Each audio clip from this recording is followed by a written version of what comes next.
I want to begin by reading from the words of Jesus, which he really took from the Old Testament. And I'm going to read that part for you later on as well. But from Luke chapter 2, verse 23 to 25, it says, "As it is written in the law of the Lord, every male that openeth the womb shall be called holy to the Lord, and to offer a sacrifice according to that which is said in the law of the Lord, a pair of turtle doves or 2 young pigeons." Notice that when you were in the Christian church or before you became Hebrew Israelite, and even right after you became Hebrew Israelite, they didn't really focus much on the turtle doves and the pigeons as a sacrifice. It's always about the lamb, the lamb, the lamb, the lamb of Calvary. Why is it not taught in the scriptures that it was a dove? In the New Testament, I should say. So what you find is that until you get into deeper study of the Torah, you don't even realize, especially sitting in the Christian church, that there were other ways that you could sacrifice, other things you could bring before the Lord. But okay, a lamb for Jesus. Verse 25, "And behold, there was a man in Jerusalem whose name was Simeon, and the same man was just and devout, waiting for the consolation of Israel, and the Holy Ghost was upon him."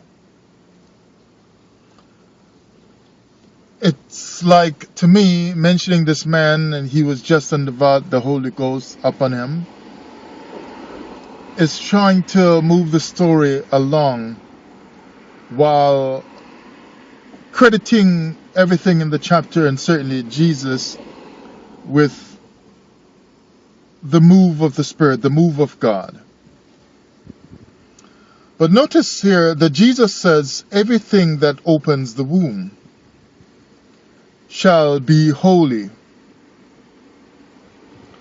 So now they use as Jesus to say he was set apart by God. He was chosen because he's the Son of God as well, to be this perfect lamb sacrifice. And he is God's only begotten Son. Only. And they talk about he's the firstborn in creation and so on. To try to make you feel that because he is the firstborn of God, the supposed first spirit created in all creation, and because also he is the only begotten of God, the only Son of God, that I guess came directly from God. So not talking about like the nation Israel as being the Son of God, but the one that came directly out of God as some kind of a living person. They try to make it seem like Jesus fits the bill right there. He's the only begotten, he's the firstborn of God, and so on. But when you look at the scriptures a little bit clearer, you understand something is kind of fishy.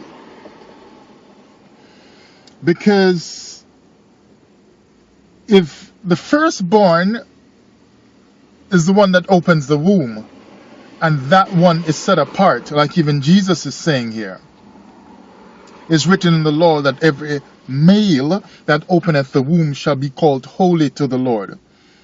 Now, when you look at holy, they tell us from Kodesh that it is to be set apart. So it's like you have been specially selected by the Most High for his purpose. You are chosen, and he says that one that is chosen, I chose him as the first male that openeth the womb. So not the first female, but the first male that openeth the womb. And as you go on reading, you'll find that it goes even to animals as well, or it might use the word beasts.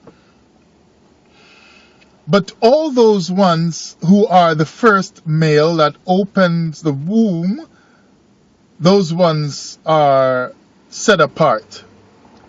Now ask yourself the question and be honest with yourself if you are a true worshiper of this God of the Bible. You're not trying to run from the question or trying to dodge it because you don't want me to know that I'm right, or somebody else who is talking to you about it to know. You don't want them to know that you feel they're right because, oh, I see now. This is just between you and God in your own mind. You are a worshiper. You are a believer in this God. Ask yourself the question. If God himself says the first male that opens the womb, the firstborn, is set apart or chosen, is dedicated unto me, his life is mine, his life is dedicated, that means he don't have control over where his life should go, over his destiny. This is not a cut off person. This is an included person in my plan, in my will. Now, was Cain a chosen or a set apart person? Maybe I should ask it another way. Is Cain chosen by God? Or was Cain chosen by God? Every male that openeth the womb, when you say set apart, like Israel would be a set apart nation because the other nations of the world, he said, are nothing but they're like this, a drop in the bucket or something like that, spit of the ground or something like that. But Israel would be set apart. Certainly, it seems that they are the first ones that God chose to give his Torah to, which is wrong because I already dealt with that long time ago, saying that the family of Adam was the first family. Amos 3, 1 and 2. And verse 2 talks about Israel. You only have I known of all the families of the earth. And then you get Psalm 147, 19 and 20 saying, he showeth his word unto Jacob. He hath not done thus with any other nation. But the Most High showed his word unto the family of Adam through the man Adam from the start in Genesis, in the garden, and told him by his Torah teaching what to eat and basically how to live on the earth. So the first Torah instruction came to the first family of man, or the first family of Adam, in the garden. So Psalm 147 verse 19 and 20 credited loosely to David, even though they said his Psalms mainly stopped at chapter 72. And Amos from the prophet, like that stuff is all incorrect because the family of Adam got the Torah first. But loosely speaking, people teach that Israel was set apart. They were chosen. They were the first and only nation to have been selected like that by God. Now, since Israel is set apart, you can read through the scriptures and understand that kind of set apart had Israel they were credited with the presence of God, smoke sometimes coming to show the presence of God. His Torah was given to them in dynamic ways. He was speaking, they heard the voice of the Lord. Many prophets rose up who were sent by the Most High. They had all kinds of miracles. So what you're dealing with then is, this is a set apart nation, a set apart people. They were the firstborn of God. He chose them like that. Now, I guess you could say they were born of God or born of his Torah. But you see, the New Testament tricks us because it takes that too far and spiritualizes stuff. This is why I can't stand some of this esoteric stuff, because while this esoteric stuff is great in many ways, it lets people push the line too far so that it moves the boundaries to include other stuff that don't make sense. Because now when I look at it, if Cain was the firstborn, and I'm going to tear this up, so just hang tight with me, because by the time I get to the end, you're not going to continue to believe the same stuff you've always believed in your Hebrew Israelite religion or your Christian religion, unless you just want to continue being fake on earth. And a lot of people are fake on earth. I've been fake for my whole life, so I understand that. But what I'm trying to do is to look at different ways, even this morning, and to say, oh yeah, I can see, like, that's how I've been fake and this is how I've been fake.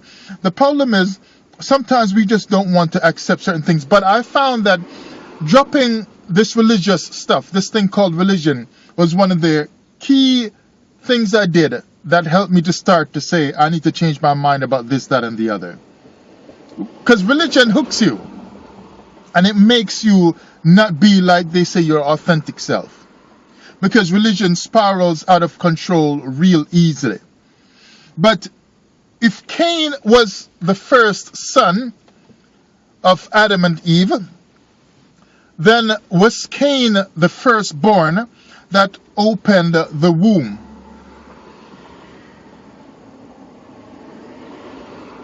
Genesis chapter 4, verse 1 and 2. And Adam knew Eve his wife, and she conceived and bare Cain. So that's how they teach that Cain was the first son. And said, I have gotten a man from the Lord.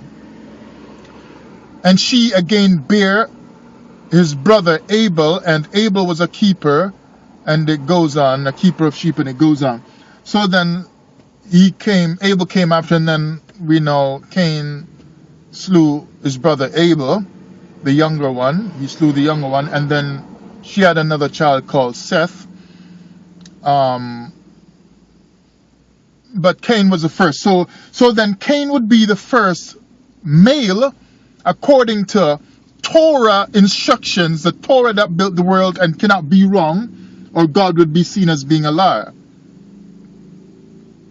So Cain was the first male child in the first family of God and the first family of the earth and the first family of the Torah. So strike out Amos chapter 3 verse 2 from your Torah.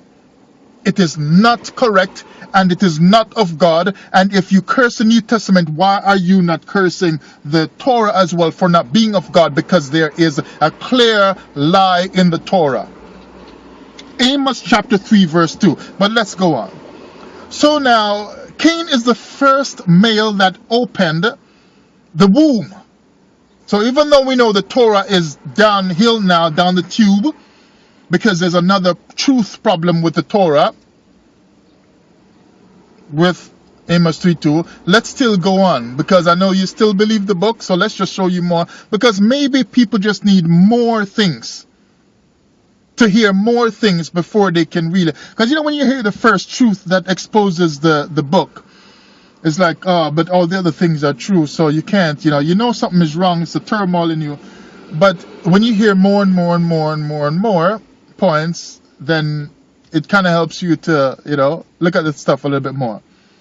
And you can keep the Torah all the days of your life, if you want to, even if you find out it's fake. Now, you shouldn't, but you can do it because it's your life. Do whatever. I'm not telling you to leave your religion, and so I'm not telling you to leave your religion in any kind of way. All right? I just went to a Christian church this past Sunday, yesterday. All right? This past Sunday. Just to visit with some people who wanted me to show up, and I was glad to be there, saw everyone and so on, and it was nice to see some people again. I enjoyed it. So, but I'm not going to be there every week going to church. I'm not a Christian anymore. But I still know a lot of people in the Christian church, and I realized one of the reasons why I went back is because, not to tell anybody about all this stuff, because I didn't broadcast to them I'm teaching these kind of stuff. But I realized that religion pushed me to be fake with people in order to love God. And religion does that a lot all over the earth. Where in order to love God and to love your scripture, you must shun a lot of people and you must kick out people out of your life and don't be friends with them anymore. So you love a God that does not allow you to love people, but then you say Jesus loves you.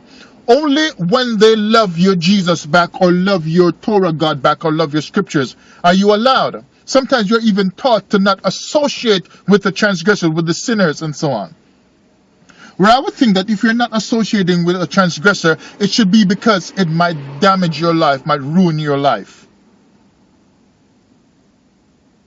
Right? Like if somebody's going to lead you the wrong way and they might compromise you, because then you got this whole thing as well, circumstantial evidence and so on. You're running with the wrong crowd and so on. You might get something pinned on you as well, just because you were there with these people, you're hanging out with them all the time, and you were there when this particular thing happened. In that kind of way, I can see you choosing to not associate with some people because running with their group might be bad for you. But just across the board, just I'm a Christian, so I don't deal with you, or I'm Israelite, so I don't, like, you still live in the world, so try to have a little bit of balance. But Cain was the first male that opened the womb of his mother.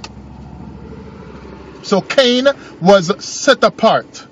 Notice the set apart was driven to anger and killed his brother, because the set apart, the chosen one, saw God bless his brother and reject him, the set apart. Now, doesn't that remind us of how this God functions? It seems like he does this stuff sometimes, where the whole switching of the blessing with Jacob and Esau, where the one who was in line to get the blessing, it just got switched. So here again, now we see the precept like that coming early in the Bible, in the Torah, with Cain and Abel, where God sets up the chosen to fall.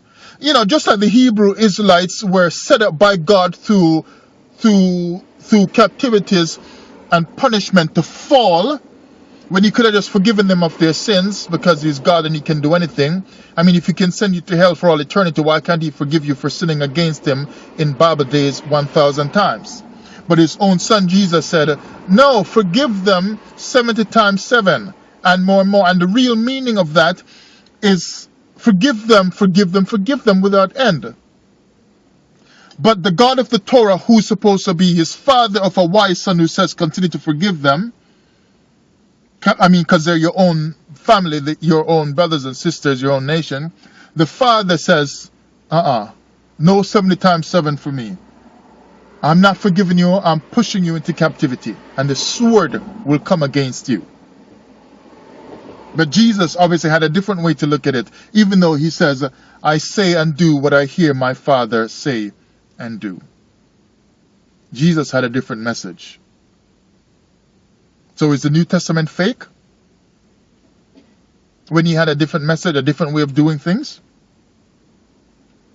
So since Cain was the firstborn male that opened the womb of Eve, Cain had to have been set apart. But Cain gets a lot of curses from people in their teachings. That's how they taught us to see Cain all along. Cain was not only the firstborn male of Eve that opened the womb, but he was also the firstborn male of the entire earth. That means he is the firstborn set apart male of the set apart nation of Israel that is linked to the God of the scriptures and the God of the whole world, as the Torah would let us believe. So God shows that the nation that he chose would have at its roots a curse of being rejected by God, in him rejecting the firstborn male that came out of the first woman on earth and the first family on earth. God did that. That is at the root of Israelite nation and presence in the scriptures and in the world.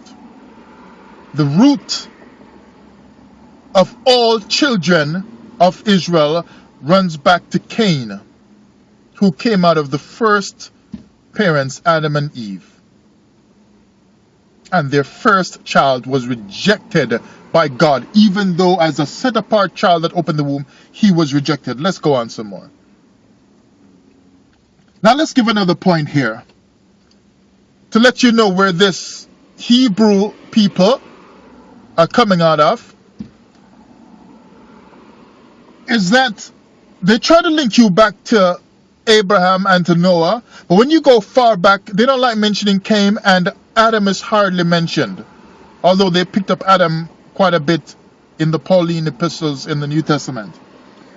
But Torah people don't like, in the scriptures now, the writers, they don't like talking about Adam that much, because they're hiding something. I'm going to show you what they're hiding. One of the things they're hiding is that according to Torah teachings, you would have to understand, if you're being honest with yourself before your God while you study the scriptures and have your devotions, is that a set apart or Kodesh nation of Israel can be traced to having come out of Cain, who came out of Adam, who was the first non-set apart person on earth of all humans. Because I don't believe it anymore, but according to Torah teachings, Adam was the first man. But every male that opens the womb for the first time of a woman is Kodesh, they're set apart. Which womb did Adam open to let him be a first male child that opened that womb of that woman? Who was the mother of Adam? So then, if Adam did not, as a male, open the womb of his mother, because we don't know where Adam came from, they just told us that God just created him. But if he did not open a womb, he is not a firstborn male child, and he is not chosen by God to be that set apart firstborn male.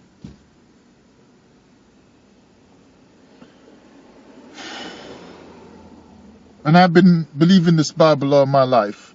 Only after leaving it behind and choosing to read it in a different kind of way and rejecting the religion of my childhood and rejecting the later religion of Hebrew Israelitism, only by rejecting it did I start to see the scriptures in a different way that makes more sense to me. Adam was not set apart. So what the scriptures do, and the New Testament does this a lot, is the stuff it cannot prove in a biblical, physical way, with the physical things that the children of Israel had to do, like their rituals and so on, to give them the right or the place that is special with God. They try to spiritualize it, or that same old esoteric kind of stuff, to try to spiritualize it, like this whole, the second Adam is better than the first Adam, because they call Jesus the second Adam. Because they cannot show any, they can't give Jesus a place of Adam, because Jesus wasn't existing then, even though they tried to make you feel that he was, because it was just Adam in the garden.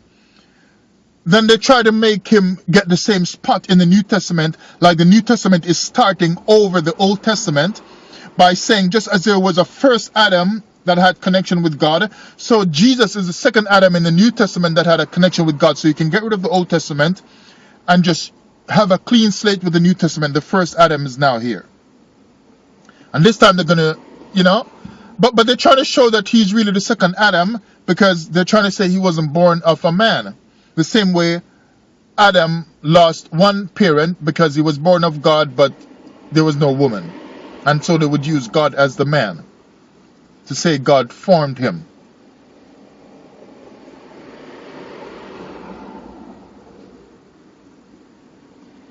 Now, the New Testament talks about the heir, right? And they're trying to say that we are heirs through Christ. And I guess Christ would be the major heir, getting the blessing from his Father. But listen to how that sounds now. Paul talks a lot about the heir, the children who are the heir of the promise. The heir of the promise, the H-E-I-R, is a person who is legally entitled to the blessings that's being left behind by the predecessor, by their father. So they're going to receive the estate, receive all the goodies and so on. That's the heir. They get everything just falling into their lap. Christ was the second Adam. Or might I say the second unholy, if you look at it another way now, because you normally say he's holy, but if you look at it another way, he's the second unholy, because in terms of opening the womb, he didn't do that. Adam didn't do that. Adam didn't open the womb. So if Christ is the second Adam, then they are modeling Christ after the first Adam, who was not set apart because he did not open the womb, like the Torah says should happen for that child to be the child of God. That's why they let Christ open a womb of Mary. But there is still a problem, because they're still modeling him. They have to do the spiritual now, model him after the first Adam. How can you model the chosen Christ, the Son of God, the only begotten, the only one of his kind, after Adam, who was also the only one of his kind in Bible way of looking at it, because he had no mother or father, physical mother or father? How can you model him like that when he was not chosen physically? See, Jesus might be chosen spiritually, but he is being modeled after one who was not physically chosen, Adam, because he never opened the womb to be chosen by the Most High. So keep in mind now that when the womb opens, that male child, first male child, the firstborn, is holy. Adam did not open a womb. I want to drive that into your mind. So that Adam was not chosen to be holy. So something is wrong with the Torah. So how can you model Christ after that? How can you? Even the Bible is saying Noah was perfect in his generations. You can't give Christ that? They're trying to say there was no fault with Noah, and so salvation comes through Noah with the flood and those who were saved in the ark. You're not supposed to find a problem with Noah. How are you going to find a problem with Adam and realize that he was not a firstborn? You know, because they look in, and this is one of the problems I have with the Messianic believers. They look at different things and say, see, this is true about Jesus and it links to the Old Testament, so he is the one. But when you find that something is wrong about Jesus when you connect it to the Old Testament, like he's linked to Adam, who did not have an opening of the womb with his mother, as he didn't have a mother to be born from, then they don't want to count that in. They're only choosing the things that help them to accept Jesus some more. Now let's look at what the law actually says here. Now let's run over to see where Jesus got that from. Exodus chapter 13 and verse 2. Sanctify unto me all the firstborn, whatsoever openeth the womb among the children of Israel, both of man and of beast, it is mine. I'm going to come back to that, but let me run over to Romans, the book of Romans in the New Testament. So Romans chapter 8 verse 29. For whom he did foreknow, he also did predestinate to be conformed to the image of his Son. Notice that? But look at the word conformed.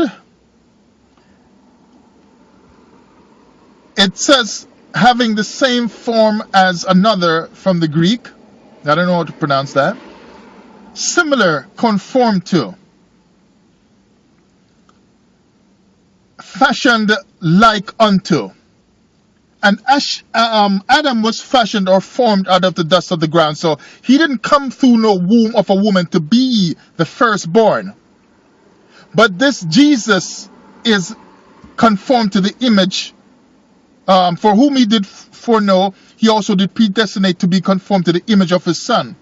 But what was the son conformed to? Which image? The image of Adam, which includes all the way that Adam came into existence, not through opening the womb of a woman. So let's run back now to Exodus chapter 13 and verse 2. Sanctify unto me all the firstborn. So from the Hebrew, Bekor, firstborn, firstling of men and women, of animals.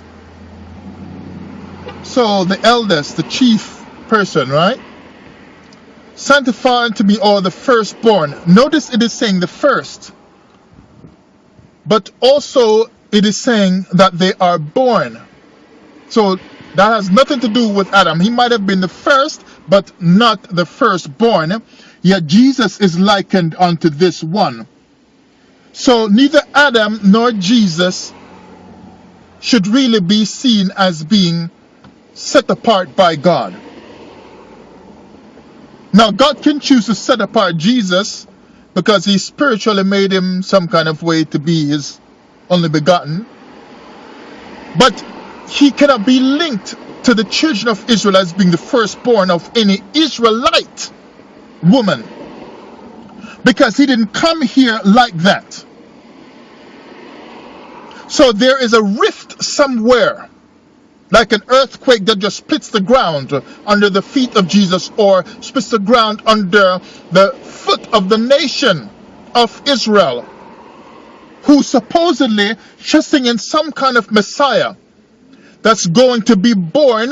Even in our times they are looking for it. For those who don't believe the 2,000-year-old one was the Messiah, they're looking for this Messiah to come, to be some kind of King David kind of Messiah, who's going to have children of his own, but who would have been born from a man and a woman that is an Israelite on earth.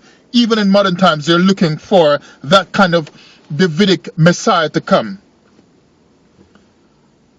So he's not going to be just like the first Adam. So the New Testament is lying, because the new Messiah that's going to come, the Davidic Messiah that's going to be born, is not coming here like the first Adam. So he is really not the second Adam that's being spoken of in the scriptures, or that you're looking for in the future, because the second Adam does not meet the bill. The second Adam is just like the first Adam, who did not open a womb properly, which would mean from a man and a woman, because it says from a woman. But where is a woman going to get pregnant from? Although some people teach that women were first on earth and had babies all by themselves. I don't know what to make of that yet. But if they are correct, if things were more pure, why would they have babies on their own as women, being only women alone on the planet initially, and they have babies, and everything is going fine, and then they have some sons and go ahead and sleep with the same sons and start having babies only by using men to have babies? Why they don't go on having babies on their own? So I don't know. I gotta look into that some more, because that just seems kind of weird. But I don't know if they're wrong. I've never looked into it. I just know that they say that, but it really seems kind of strange to me. But the firstborn, sanctify the firstborn that openeth the womb. So do not sanctify the firstborn that does not open the womb as a male. So that means Adam was not sanctified, so he was not set apart. And so when he said sanctify the firstborn of a male, when he's telling that to the children of Israel, they would understand, sanctify the firstborn that they can be set apart unto me, who is a male that was born to Israelite parents, male and female, and who, as that firstborn male, pushed out of the womb of his mother, connected also with the seed of his Israelite father. Adam can't line up with that, and Jesus can't line up as well. If you say that Jesus was born by being impregnated by the Spirit of God through Mary. But sanctify the firstborn, whatsoever openeth the womb among the children of Israel, both of man and of beast. Now, look at this now. It says the first, and it says they must be born as well. So born of man, because we don't care about the beast part here, because that's not what we're dealing with. So Adam does not have anything to do with the laws in Exodus, because he might have been the first on earth as a male, but he was not born. So if Jesus is going to be somehow traced back in the genealogies to Adam, so that he can be called the second Adam, then something is wrong with the genealogy of Jesus that points back to the first Adam, that gives him the right to be the second Adam, bringing salvation unto us all. For as the first Adam sinned and took down the world, then so by the righteousness of the second Adam all will be. But the righteousness of the second Adam is rooted in the sinfulness and in the problematic existence and origin of the first Adam, who did not come as a first male who was born to be sanctified and set apart unto God by coming out of the womb of a mother he did not have. Jesus is a serious problem in the theology of the New Testament. The second Adam means nothing for your salvation. That's why you are still not delivered and still not saved and still not sanctified. Last verse to close us out. Hebrews chapter 1, verse 1 and 2.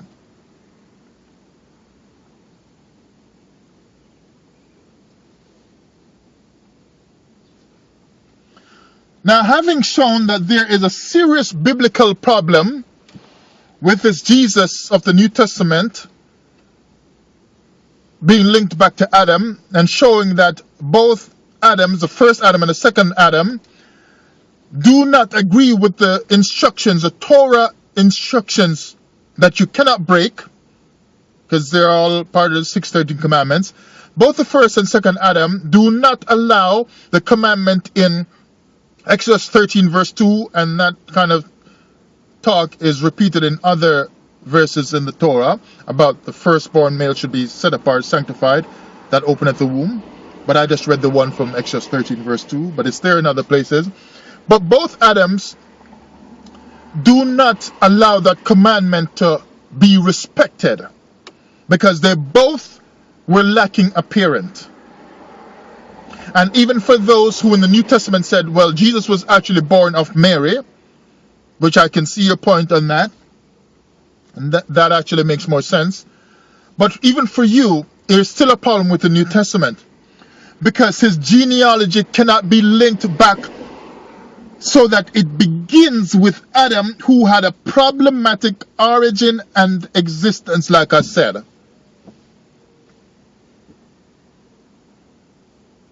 They link back the second Adam, Jesus, to Adam, whose origin is in serious question, found wanting in the balance when you weigh it in Torah commandments.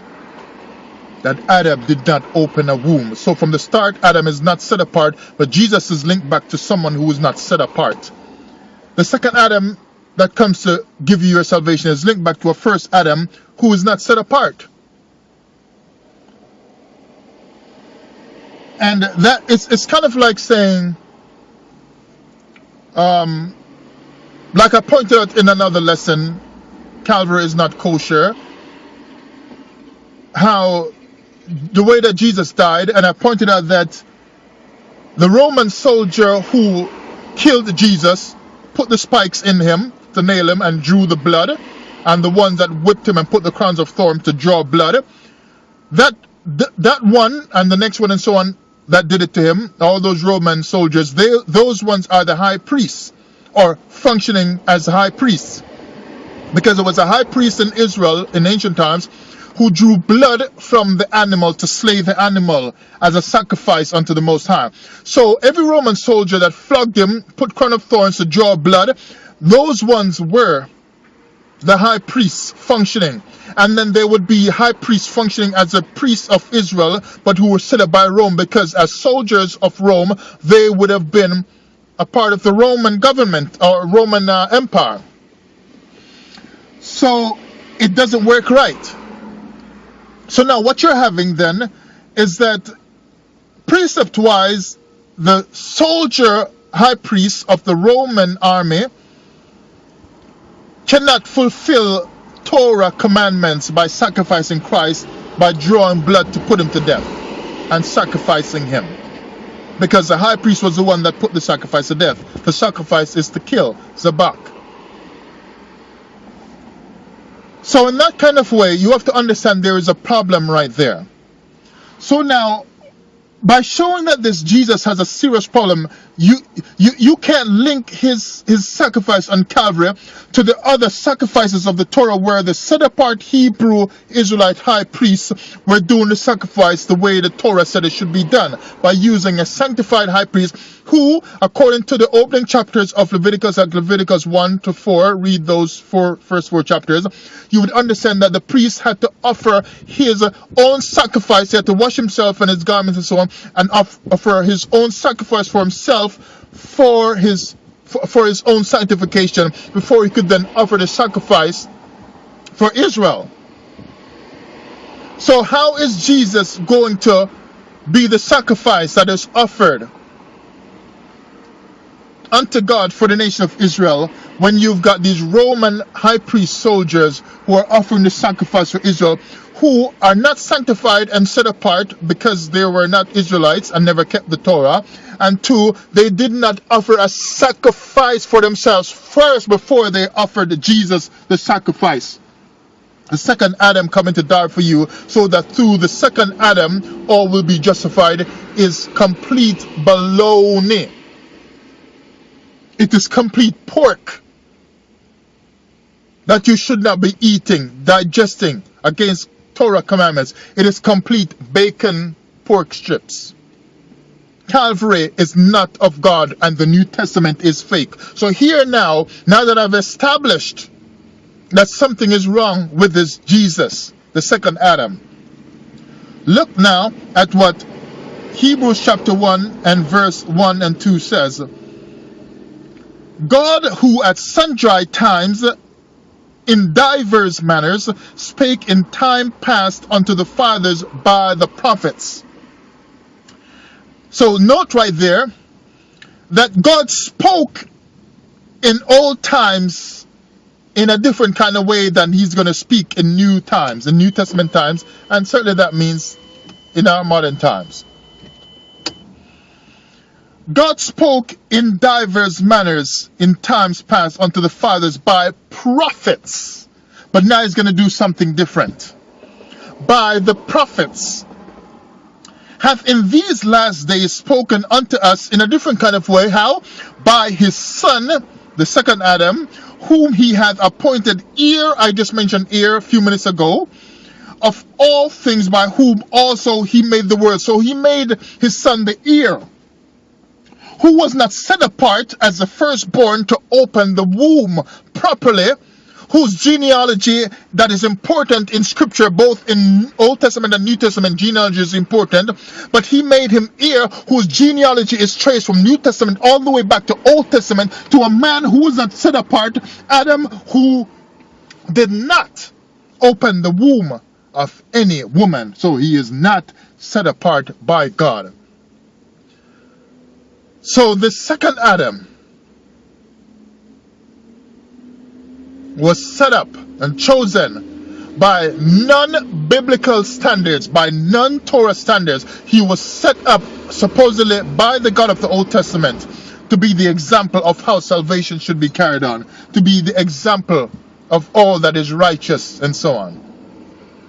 God did it one way by the prophets in diverse times. By the prophets he spoke in diverse manners, it said. But in the New Testament he did it different, using a son, a man whose genealogy is problematic, and there's lots of arguments over the genealogy of Jesus. But his genealogy links back to the root of a problematic start of the genealogy. That's why you're having problems with the genealogy of Jesus. It's because the genealogy of Adam is in serious problem. Because he did not have any mother, and he did not have any father, and he did not open the womb of any woman on earth. No wonder you got this whole Melchizedek stuff. Where's his mother and father? No wonder, and I think it's the Proverbs, what is his name, canst thou tell? What is his son's name, canst thou tell? Because he don't have no son. Jesus is not no son of God that links back properly in the scriptures. That's why people argue over the genealogy.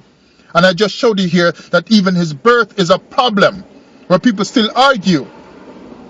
Is God his father? Is Joseph his father? The same way people have a problem with the origin of the first Adam as well, who didn't have no physical father, Adam, and no physical mother as well. The New Testament is fake, people. Think of it yourself.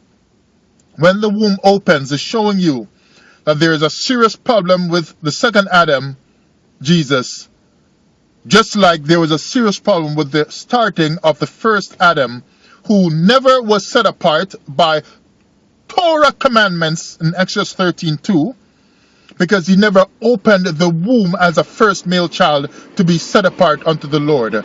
And Jesus was chosen to come out of his lineage.